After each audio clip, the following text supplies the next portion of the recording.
বন্ধুরা, এটি হচ্ছে বেড়ি হনুমান মন্দির, যেটি অবস্থিত উড়িষ্যার পুরী শহরের সমুদ্র তীরে।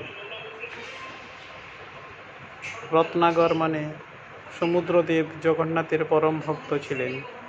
তিনি সবসময় জগন্নাথের সেবায় তার জলরাশি সঙ্গে নিয়ে আসতেন, তাই বারবার পুরী শহর জলমগ্ন হয়ে যেত।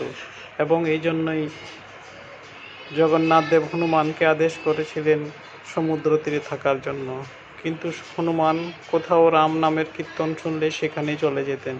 তাই সমুদ্র বা আবারও তার জলরাশি নিয়ে আসলে পুরী শহর ক্ষতিগ্রস্ত হতো। তাই সেইখানে জগন্নাথ দেব হনুমানকে বেড়ি দিয়ে বেঁধে রেখেছিলেন। বলেছিলেন, তোমাকে বেঁধে রাখার শক্তি কারো নাই, তাই তুমি এখানেই বাধা অবস্থায় থাকো এবং সমুদ্র থেকে পুরী শহরকে রক্ষা করো। আর সেখানে তৈরি হয়েছে বেড়ি হনুমান মন্দির। জয় জগন্নাথ, জয় হনুমান।